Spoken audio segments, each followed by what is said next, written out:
আসসালামু আলাইকুম। সবাই কেমন আছেন? আশা করছি যে যেখানেই আছেন আল্লাহর রহমতে সবাই সুস্থ এবং ভালো আছেন। আলহামদুলিল্লাহ, আমরাও ভালো আছি। নতুন আরও একটি ব্লগ দেখার জন্য আপনাদের সবাইকে আমন্ত্রণ জানাচ্ছি। সকালবেলা ঘরের টুকটাক কাজকর্ম গুছিয়ে এখন নিজের জন্য এক কাপ চা বানিয়ে নিচ্ছি। সকাল বিকাল করে এক কাপ চা খেতেই হয়। তার পাশাপাশি আমি আমার জন্য নাস্তাটাও রেডি করে নিব। আজকে নাস্তায় তেমন কিছুই ছিল না, খুবই সিম্পল, তবে খেতে বেশ মজা লাগে। এখানে আমি পিস্তাশো ক্রিম দিয়ে উপরে কলা স্লাইস করে দিয়েছি। তারপর আজকে জুনায়েদকে টিফিনে চিকেন স্যান্ডউইচ বানিয়ে দিয়েছিলাম, ওখান থেকে কিছুটা চিকেন রেখে দিয়েছিলাম, ওটা দিয়ে না আমি আমার জন্য বানিয়ে নিয়েছি। তো এখন আমি আমার নাস্তাটা করে নিব। সকালের দিকে আসলে আমি ওরকম হ্যাভি কিছু একদমই খেতে পারি না। 2টা ব্রেড যে নিয়েছি, একটা খাওয়ার পর আমার কাছে মনে হয়েছে এটাই এনাফ, এর বেশি আসলে খাওয়া যাবে না। পরে ওটা আমি রেখে দিয়েছি, পরে জুনায়েদ আসলে গরম করে খেয়ে নিতে পারবে।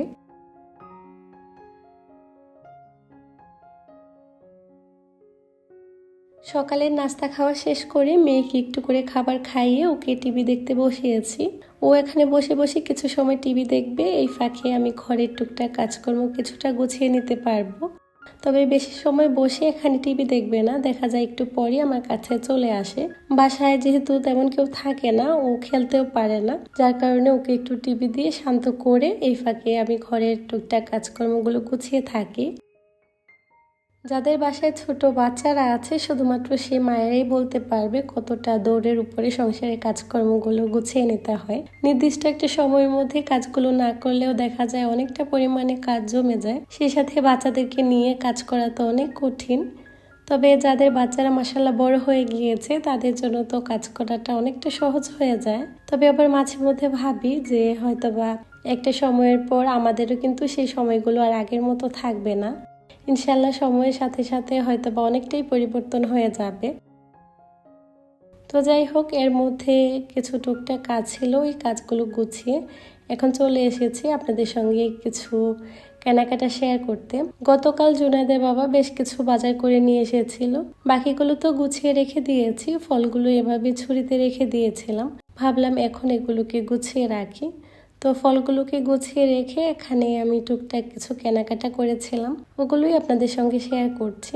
আশা করছি আপনাদের কাছে ভালো লাগবে।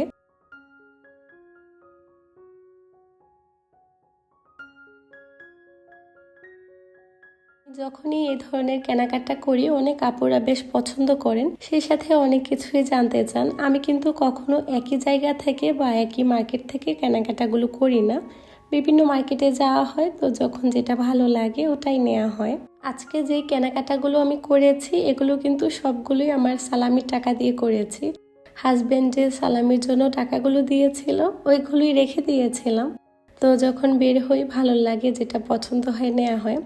আমি কিন্তু সালামির টাকা কখনোই হাজব্যান্ডকে আবার রিটার্ন দিই না, আমারটা আমার কাছেই রেখে দিই, যখন যেটা ভালো লাগে তো কিনি।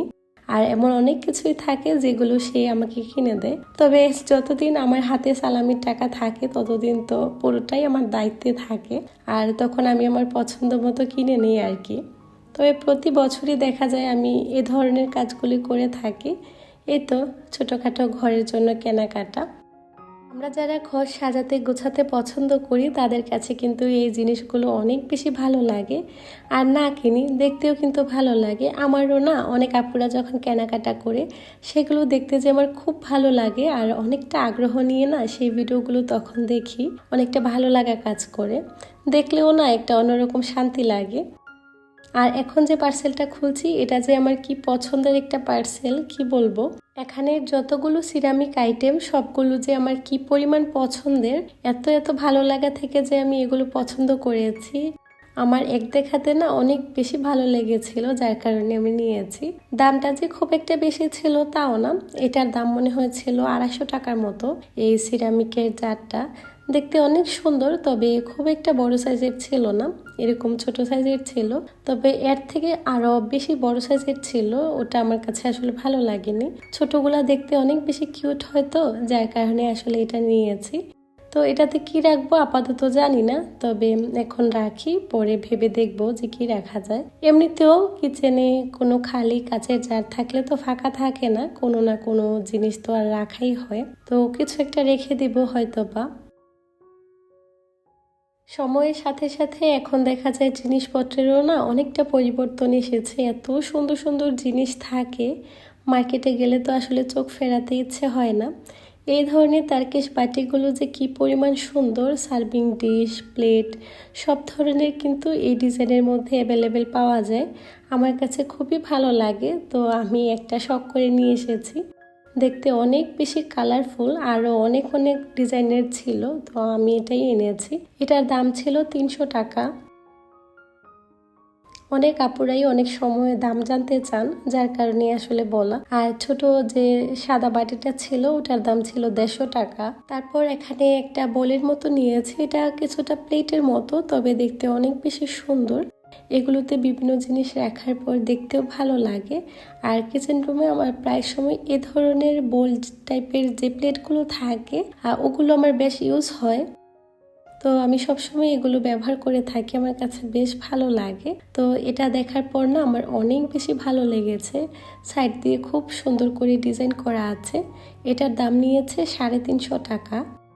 তারপর এই হোয়াইট কালারের মধ্যে পিন্টারেস্ট থিমের যে প্লেটটা, এটা আমার অনেক বেশি ভালো লেগেছিল। আর এটা যখন আমি দেখেছি ভাবছিলাম যে আরও বেশি করে নিব, তবে এটা শুধু একটাই ছিল। এ ধরনের পিন্টারেস্ট থিমের মধ্যে যে কোনো কিছু কিন্তু অনেক অ্যাস্থেটিক একটা লুক দেয়, আমার কাছে ভীষণ ভালো লাগে। তো আমি এটা নিয়েছি। এটার দাম ছিল 270 টাকার মতো ছিল বাংলা টাকায়। তো এগুলো না প্রতিটার দামই এরকমই ছিল, 350 টাকার মধ্যেই ছিল প্রতিটার দাম, এর বাইরে ছিল না। আর গ্লাসের সেটটার দামও ছিল 350 টাকা।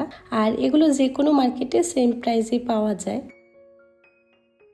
আর তারপর আমি নিয়েছি এর মধ্যে 2টা ফ্রাই প্যানটা আমি একটু বড় সাইজেরই নিয়েছি। এটা 29 cm এর মনে হয়েছিল, 26 cm এরও ছিল, 29 cm এরও ছিল, তো আমি এটাই নিয়েছি। আর একটা ছোট দেখে ফ্রাই প্যান নিয়েছি। আমার আগের একটা ছিল, ওটা আসলে নষ্ট হয়ে গিয়েছে। চাচ্ছিলাম যে একটু ভালো কোয়ালিটির মধ্যে যাতে একটা পাই, তবে ওরকমভাবে আমি পাইনি। ওই দিন একটা মার্কেটে গিয়েছিলাম, হঠাৎ করে এই ফ্রাই প্যানটা দেখে যে আমার কি ভালো লেগেছিল। মাত্র দুটোই ছিল, একটা আমি নিয়েছি আর একটা ভাইয়া নিয়েছিল। আমরা যখন এটা নিয়েছিলাম সাথে সাথেই 2টা শেষ হয়ে গিয়েছিল। তো এত বেশি কিউট ছিল, আর কোয়ালিটিটাও না বেশ ভালো। এটা নিয়েছে 400 টাকা। খুবই সুন্দর ছিল দেখতে, আর কালারটা যে কি পরিমাণ সুন্দর। আর বড় সাইজের যে তাওয়াটা নিয়েছি ওটার দাম ছিল 1200 টাকা। এগুলো এই ধরনের প্রাইজের মধ্যেই না অ্যাভেলেবেল সব মার্কেটেই পাওয়া যায়, হয়তো বা কিছুটা বেশি হয়, কোথাও আবার কিছুটা কম হয়ে থাকে, তবে এরকমই থাকে। এখানকার সব মার্কেটগুলোতে প্রাইসটা এরকমই থাকে, খুব বেশি বা খুব কম এরকম হয় না, মিডিয়ামের মধ্যেই থাকে।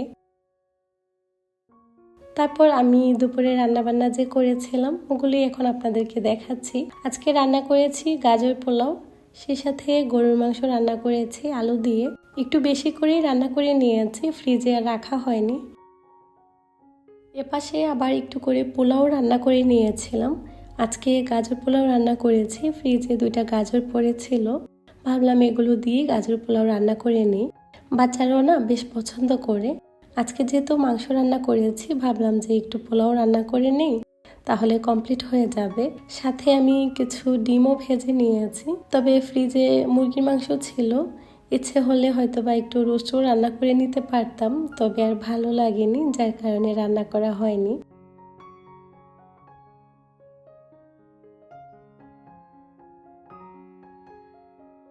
এই ছিল আমাদের দুপুরের খাবার।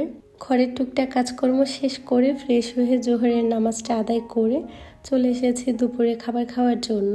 আমি এর মধ্যেই বাচ্চাদেরকে খাবার দিয়ে দিয়েছি, ওরা ওদের খাবারটা খেয়ে নিচ্ছে। এপাশে আমি আমার খাবারটা খেয়ে নিচ্ছি। আমার বাসায় না বেশ ভালোই রোদ আসে দুপুরের সময়টাতে, তো আমি রোদে বসে বসে খাবারটা খেয়ে নিচ্ছি।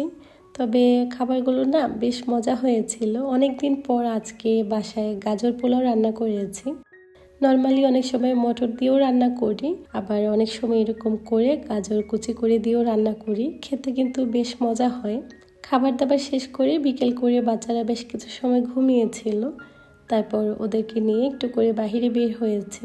এখন যেহেতু গরম চলে এসেছে, কি পরিমাণ যে বাহিরে রোদ থাকে, তো একটু হালকা বাতাসও ছিল, ভালো লাগছিল। আর কিছুদিন পর তো বের হওয়াই যাবে না। বাচ্চারা এখানে নিজের মতো করে খেলাধুলা করছিল, আমি এই পাশে বসেছিলাম।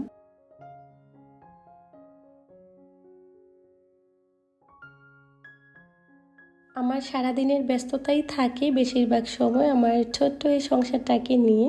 এর মধ্যে বাচ্চা কাচ্চা সব মিলিয়ে আসলে সব কিছু ম্যানেজ করেই আমি আপনাদের সঙ্গে ব্লগগুলো শেয়ার করি। জানি না আপনাদের কাছে কতটা ভালো লাগে। আমি যেহেতু একজন গৃহিণী, একজন মা, আমার সারাদিনের ব্যস্ততাই থাকে আমার ছোট্ট এই সংসারটা নিয়ে আর আমার বাচ্চাদেরকে নিয়ে। তবুও আশা রাখছি এই সাদামাটা ব্লগগুলোই আপনাদের কাছে ভালো লাগে বা ভালো লাগবে। যদি ভালো না লাগে দেখতে থাকেন, ইনশাল্লাহ একটা সময় হয়তো বা ভালো লাগতে পারে। আসলে মানুষের ভালো লাগার তো অনেক পরিবর্তন হয়, হয়তো বা সময়ের সাথে সাথে সব কিছু ভালো লাগবে। আর যারা আজকে আমার চ্যানেলে নতুন, প্রথম ভিজিট করছেন, আপনি চাইলে ছোট্ট এই চ্যানেলটিকে সাবস্ক্রাইব করে নিতে পারেন। যেসব আপু ভাইয়ারা এতক্ষণ অবধি আমার ভিডিওটা ধৈর্য সহকারে দেখেছেন, আপনাদের সবাইকে অসংখ্য ধন্যবাদ। সেই সাথে যদি একটা লাইক দিতে ভুলে গিয়ে থাকেন, তো প্লিজ একটা লাইক দিয়ে ভিডিওটা কন্টিনিউ করবেন। আপনাদের একটা ছোট্ট লাইকই পারে আমার ভিডিওটাকে আরও অন্যজনের কাছে পৌঁছে দিতে। তো প্লিজ একটা লাইক দিয়ে কন্টিনিউ করবেন। তো যাই হোক, বাহির থেকে এসে বাসায় চলে এসেছি। জুনাদের বাবা অফিস থেকে আসার পথে বেকারি থেকে কেক নিয়ে এসেছিল। এটা আমাদের পাশের পাশেই একটা বেকারি, অনেক বেশি মজা। এখানের কেক ডোনাট আমাদের অনেক বেশি পছন্দ, তাই নিয়ে এসেছে। আজকের ভিডিওটা এই পর্যন্তই। সবাই ভালো থাকবেন। আল্লাহ হাফেজ।